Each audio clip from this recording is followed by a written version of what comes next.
이 시간 우리 같이 읽은 말씀을 통하여서 아버지를 영화롭게, 우리 아버지를 영화롭게라는 제목으로 우리 함께 말씀 나누도록 하겠습니다.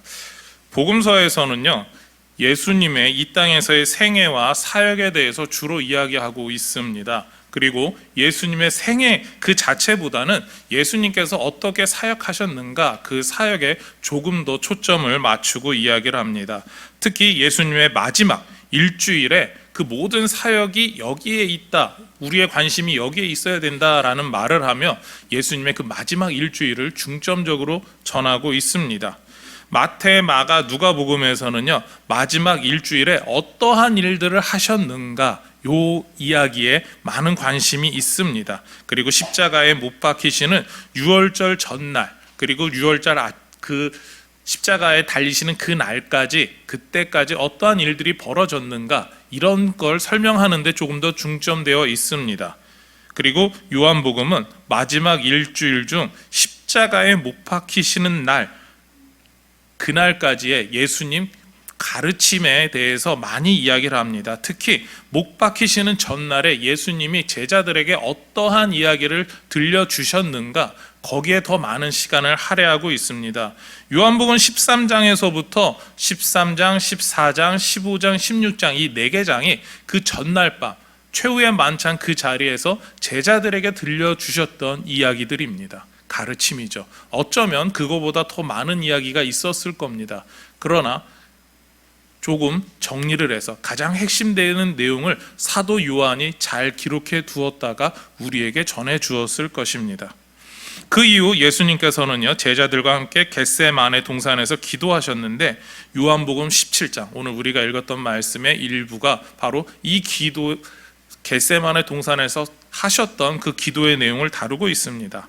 요한복음 17장에서는요, 3가지의 기도 제목을 찾아볼 수가 있습니다. 2절부터 5절은 예수님 자신을 위한 기도를 하고 계시고요, 그리고 6절부터 19절까지 말씀은 제자들을 위해서 기도하십니다. 그리고 20절부터 26절은 제자들을 통해 세워질 교회를 위해서 기도하고 계시죠.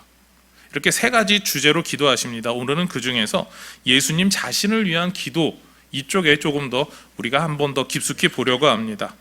그런데 예수님께서 기도하신 이 3가지 기도 제목은요, 동일한 목적을 가지고 있습니다. 먼저 이 목적을 보려고 하는데요, 우리 1절 말씀을 다시 한 번 더 같이 읽겠습니다. 예수께서 이 말씀을 하시고 눈을 들어 하늘을 우러러 이르시되, 아버지여, 때가 이르렀사오니 아들을 영화롭게 하사 아들로 아버지를 영화롭게 하게 하옵소서. 아멘.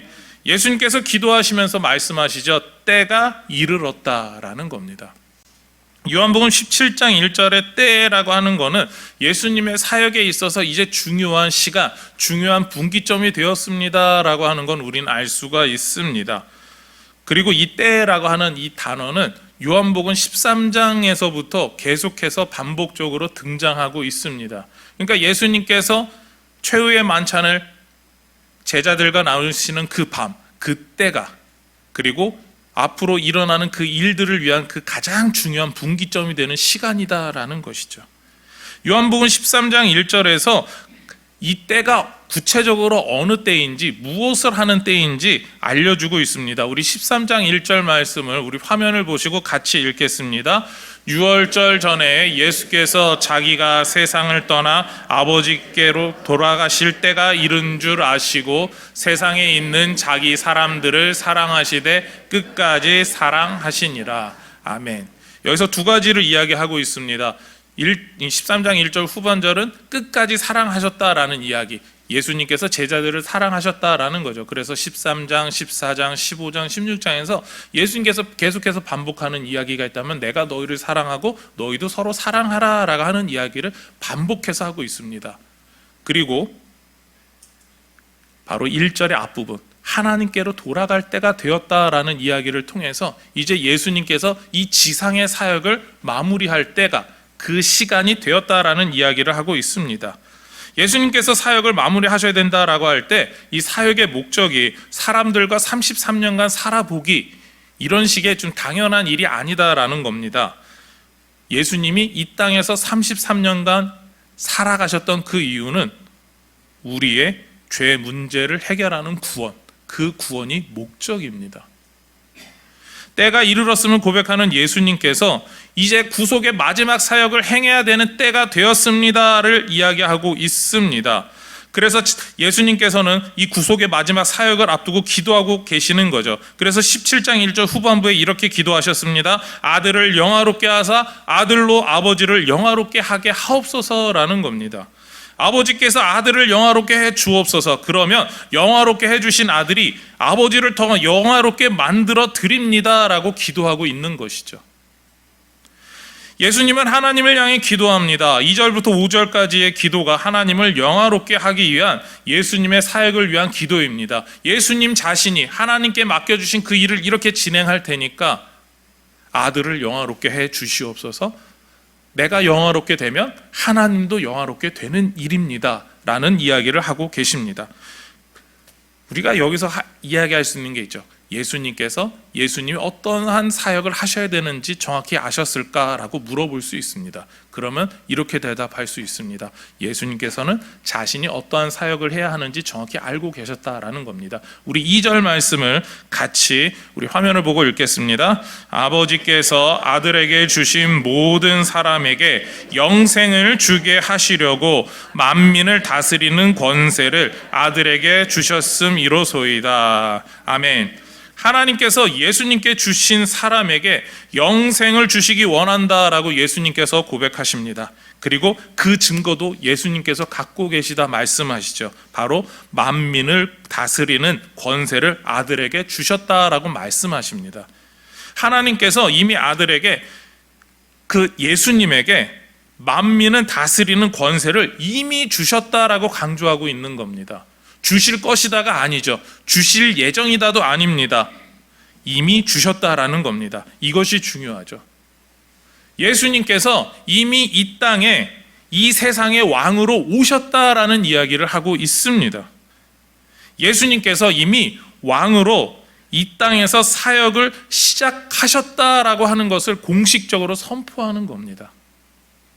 우리는 예수님이 마지막 날 이 세상의 왕으로 오실 줄 알고 있습니다. 그런데 그때가 왕이 돼서 오시는 게 아니라 오늘 예수님의 이 기도 속에서 나오는 이야기는 이미 하나님께서 왕으로 세워주셨다라는 겁니다. 그런데 공식적으로 대관식을 하지 않았다, 그런 뉘앙스로 이야기하고 계시는 겁니다.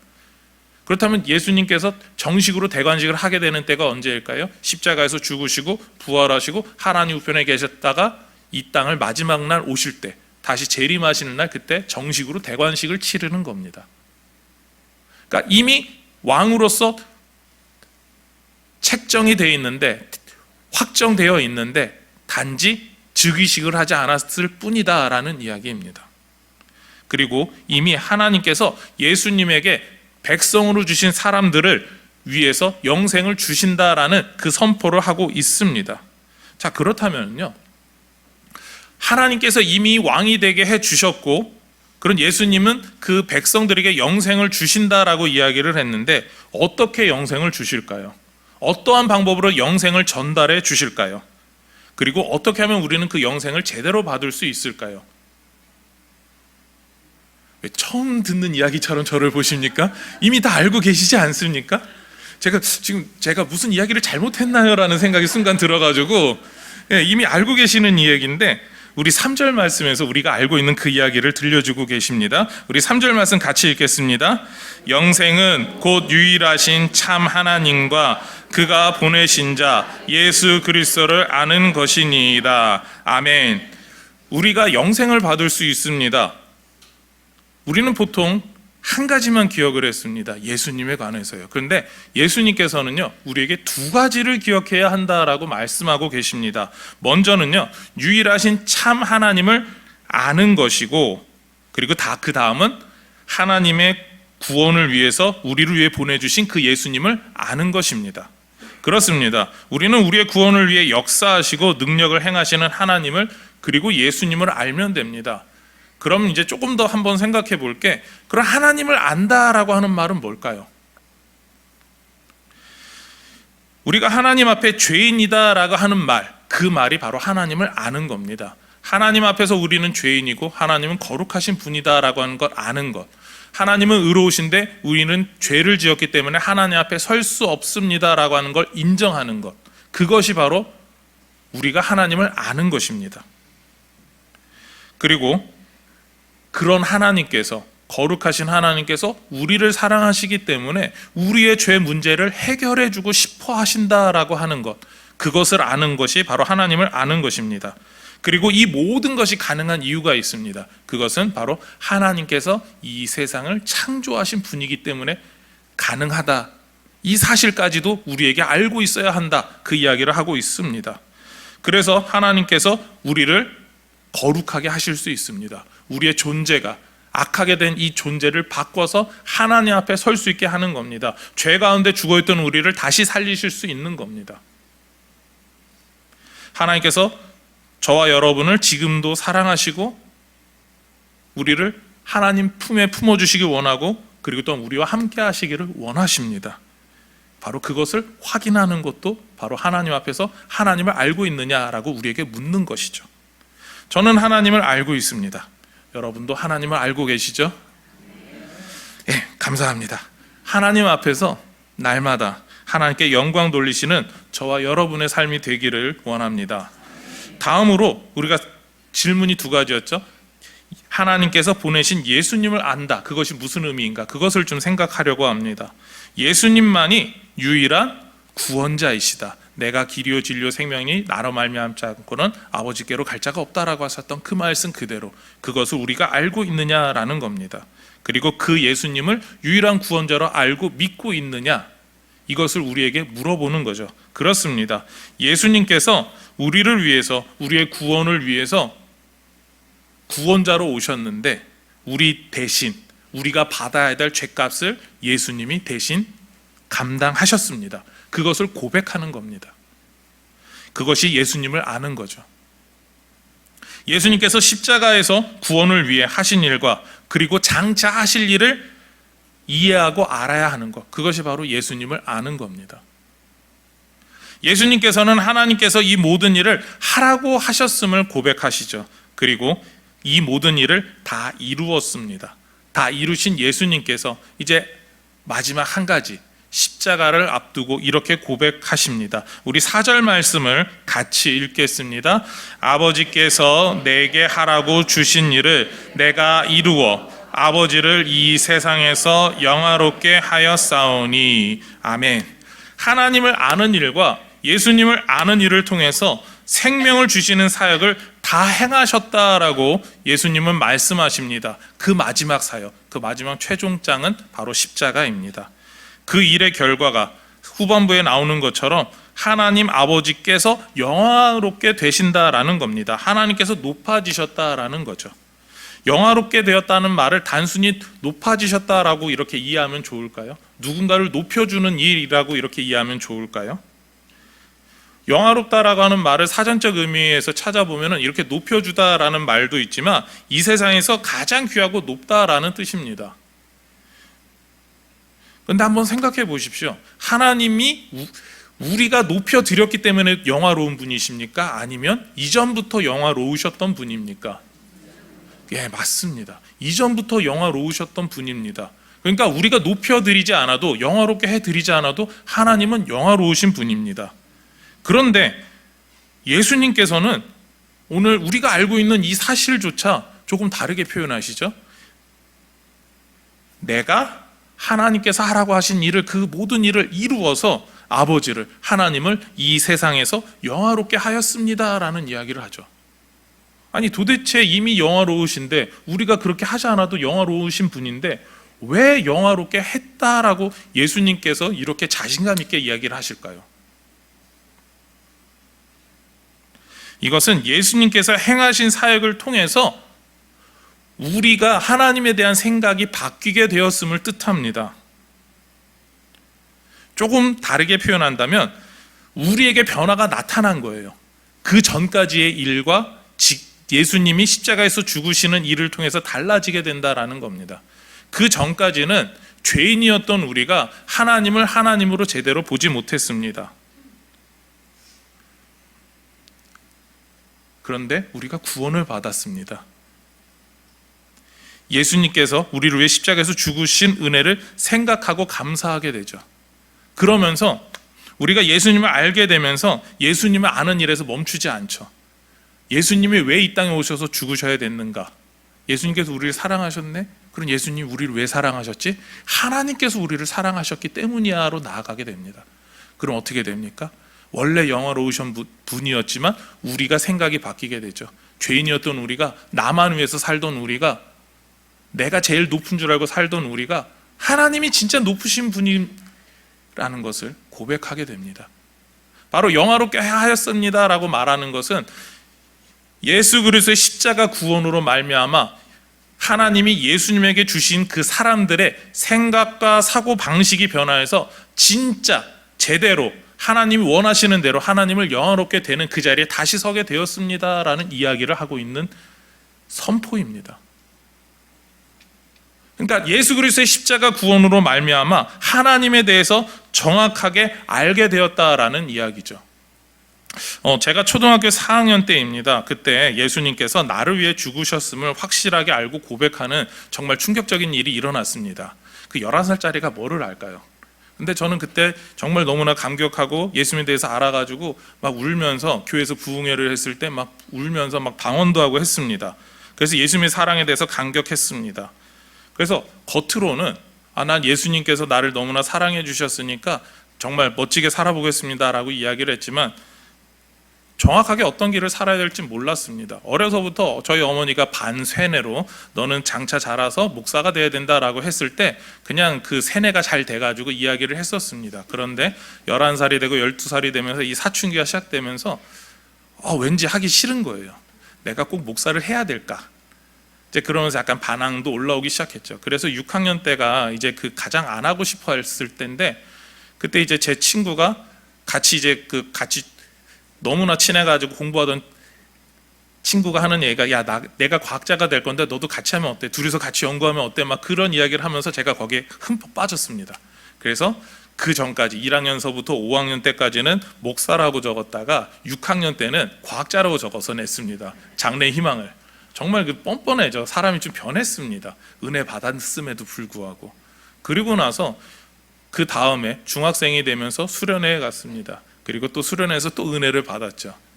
은혜 받으면서 그 전까지는 엄마가 시켜서 목사 되라고 했지만 이제는 내가 스스로 목사가 되겠습니다라고 고백하게 되었습니다. 근데 이게 중요한 게 아니에요. 네, 왜냐하면 그러고 나서 제가 이 생각이 사고방식이 그제서야 변하기 시작했어요. 예수님께서 나를 위해서 진짜 십자가에 죽으신 게 그때서야 믿어지기 시작을 했어요. 그러면서 저에게 나타난 변화가 무엇이었냐면 하나님에 대해서 그제서야 인식하게 된 거였어요. 특히 우리가 창세기 1장 1절 말씀을 보게 됩니다. 태초에 하나님이 천지를 창조하시니라. 그 전까지는 진짜 하나님 천지를 창조하셨을까? 라고 하는 그런 의문이 항상 있었어요. 과학자들이 이야기하는 것도 있고 이렇게 이야기하는 것도 있는데 그게 맞을까라고 했는데 제 사고방식이 변하면서부터 내가 왜 이걸 몰랐지? 진짜 하나님이 창조하셨으니까 예수님 사랑하신 예수님 보내서 우리 구원의 문제도 해결하시고 우리 죄 문제도 다 해결하실 수 있는 거 아니야. 그때 제가 발견했습니다. 제가 이야기하고 싶은 게 이거예요. 예수님을 통해서 예수님을 알게 되니까 하나님을 그때서야 제대로 알게 되었다라는 이야기입니다. 그리고 십자가 구속도 그제서야 제대로 믿어지게 되었다라는 거죠. 그렇습니다. 예수님을 알고 나니까 제대로 경험하게 되니까 그제서야 하나님에 대해서 제대로 알게 되고 하나님의 역사에 대해서 제가 제대로 설명할 수 있게 되었던 거죠. 하나님을 그제서야 제대로 높여드릴 수 있는 사람이 된 겁니다. 이렇게 하나님을 높여드리는 일, 바로 영화롭게 되는, 하나님 영화롭게 하는 일, 그 자리에 제가 그제서야 서게 되었습니다. 예수님께서는 구원받은 사람이 예수님과 함께하는 경험을 깊게 누린 사람만이 하나님을 영화롭게 할 수 있다라고 말씀하셨죠. 바로 이것을 이야기하는 겁니다. 예수님께서 하신 4절의 기도가 이러한 내용인 것이죠. 예수님에 대해서 알고 구원의 기쁨을 제대로 누린 사람만이 하나님을 제대로 이해하고 높여드릴 수 있는 사람이 된다. 그 이야기를 하고 계시는 겁니다. 그리고 예수님께서는 창조의 자리에서 하나님과 함께 하셨던, 예수님께서 누리셨던 영화에 대해서 설명을 하시죠. 5절 말씀입니다. 우리 5절 말씀 같이 화면을 보고 읽겠습니다. 아버지여, 창세 전에 내가 아버지와 함께 가졌던 영화로서 지금도 아버지와 함께 나를 영화롭게 하옵소서. 아멘. 예수님께서 성육신 하시면서 전부 내려놓으셨던 하늘의 영광을 십자가 구속과 구원받은 성도들을 통해서 다시 예수님께 돌려지게 됩니다. 그리고 그 영화 가운데 예수님께서 다시 하늘의 그 자리로 올라가시게 되는 거죠. 이것이 예수님을 영화롭게 하는 겁니다. 그 영화롭게 될 때 하나님께서 가장 큰 영화로운 일을 행하시죠. 죽은 자 가운데서 예수님을 완전히 살리시게 되는 겁니다. 그래서 부활의 첫 열매가 되시는 거죠. 그러니까 우리가 복음에 대해서 이야기를 할 때 예수님께서 우리를 위해서 십자가에서 죽으셨습니다. 그리고 하나님께서 그 예수님을 살리시고 지금 하나님 우편에 앉혀주셨습니다. 여기까지 이야기를 해야 복음이 되는 겁니다. 우리는 복음에 대해서 이야기할 때 예수님을 알고라고 하는 부분, 예수님이 우리를 위해서 십자가에서 죽으셨습니다. 그런데 하나님을 알고 부분이 가끔 빠지죠. 우리를 사랑하신 하나님이 예수님을 보내셨고 그리고 우리를 위해 십자가에서 죽으신 그 예수님을 살려주셨습니다라는 이야기를 우리는 빼먹을 때가 너무 많습니다. 근데 예수님께서 원하시는 이야기가 무엇입니까? 바로 하나님을 알고, 그러니까 예수님이 영화롭게 됨으로 말미암아 예수님이 하나님의 뜻 가운데 하나님의 뜻을 행하는 가운데 영화롭게 되셔서 그 모든 일을 다 하셔서 궁극적으로 하나님을 영화롭게 하는 일, 아버지를 영화롭게 하는 일을 내가 하기를 원합니다라고 지금 기도하고 계시는 겁니다. 그런데 우리가 이렇게 설명하면 잘 알지만 그럼에도 때때로 의문이 들 때가 있습니다. 그것은 예수님께서 굳이 먼저 자신을 위해서 기도하셔야 됐을까? 아까 봤지만 예수님께서 자기 자신을 위해서 먼저 기도하시고 제자들을 위해서 기도하시고 교회를 위해서 기도하셨다는데 다른 걸 먼저 기도해도 되지 않을까? 우리는 그 생각을 하게 됩니다. 우리는 예수님을 하나님의 어린 양이라고 부르며 하나님께서 하나님의 대제사장이라고 예수님을 부르십니다. 예수님께서 대제사장이다라고 하는 말에는 이런 뜻이 있어요. 하나님께서 이스라엘 백성을 위해 대제사장이 1년마다 대속제를 드리게 했던 바로 그 대제사장의 역할을 예수님이 하셨다라는 겁니다. 대제사장이 했던 일, 그 대속제의 일을 위해서 준비하는 기도가 있었습니다. 레위기 16장 17절인데요.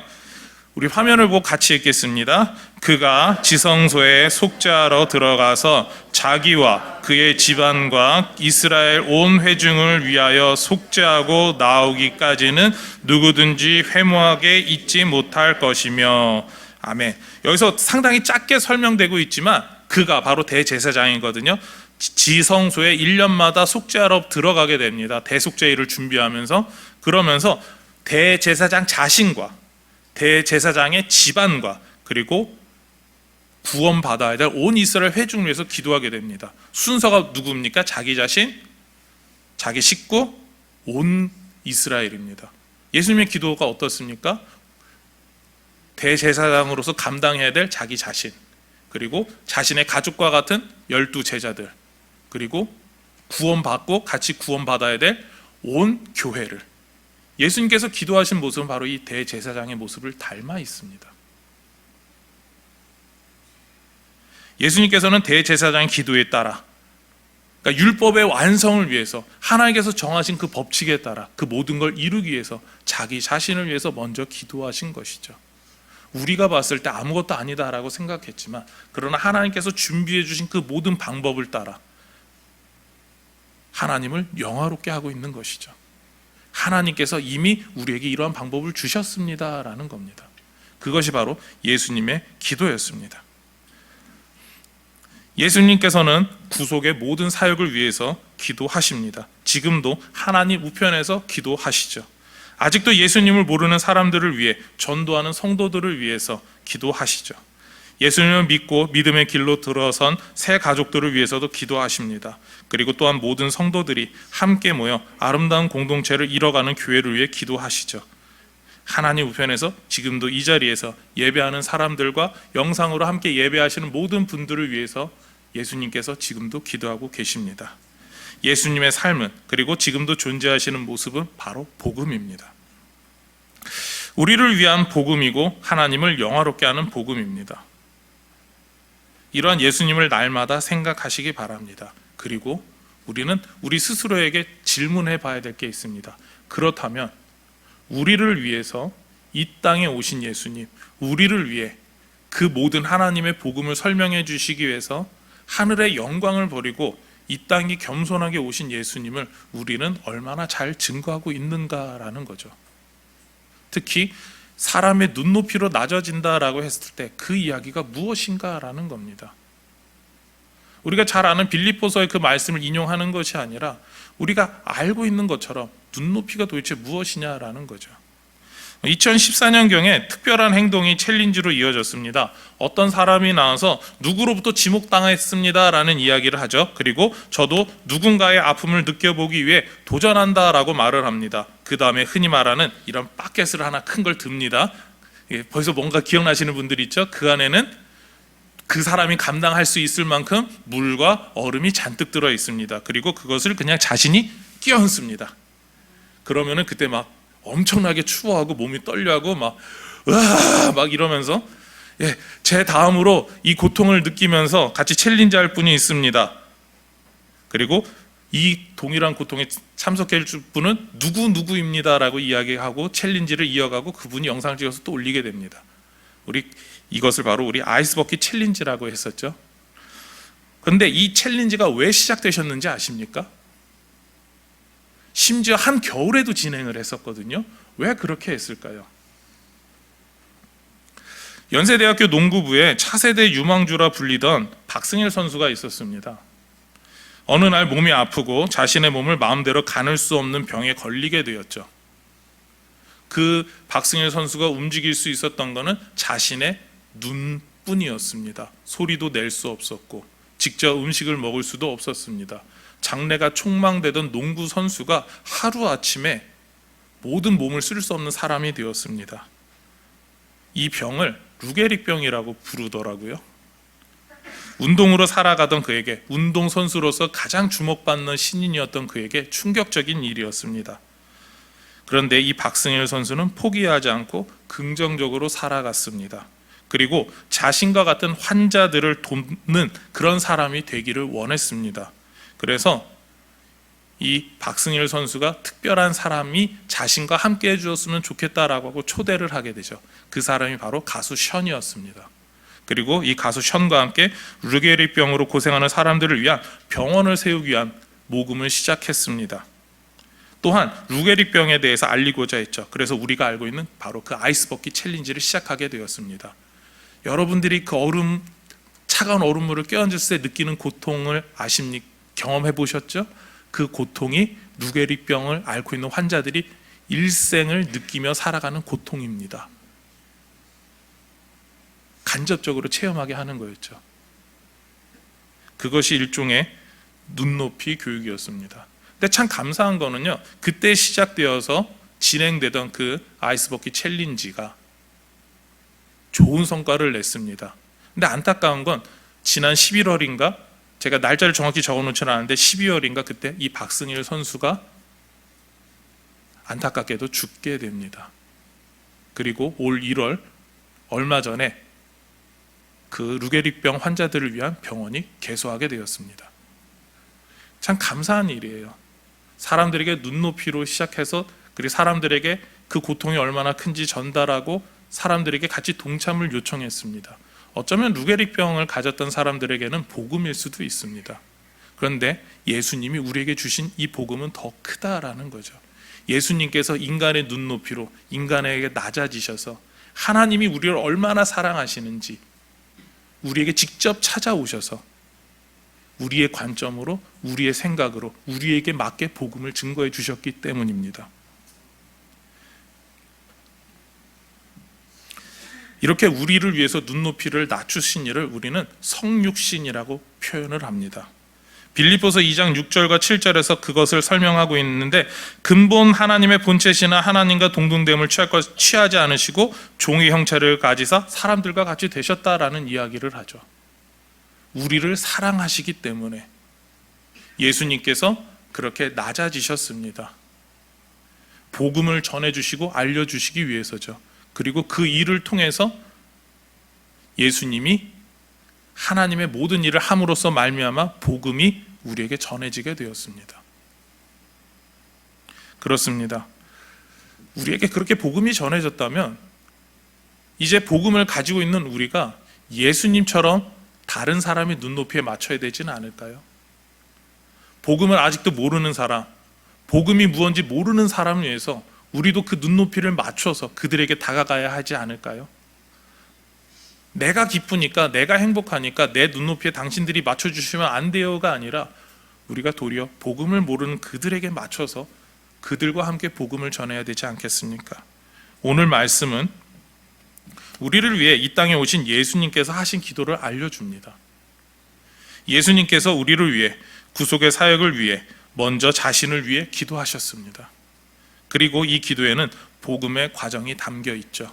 하나님께서 우리를 사랑하시고 예수님이 우리를 사랑하셔서 완전한 인간, 성육신 하셔서 우리를 대신해서 십자가에서 죽으시고 하나님께서 복음으로 부활시켜 주시고 그 예수님 믿기만 하면 이제는 우리도 똑같이 구원받는 하나님의 자녀가 된다, 백성이 된다라고 하는 놀라운 이야기를 들려주고 계십니다. 이것이 바로 예수님께서 그리고 하나님께서 행하신 눈높이로 보여주신 복음입니다. 오늘도 우리가 이런 예수님을 알아가며 그리고 다른 사람들에게 이 눈높이로 복음을 증거하시는 저와 여러분의 삶이 되기를 소망하며 축원합니다.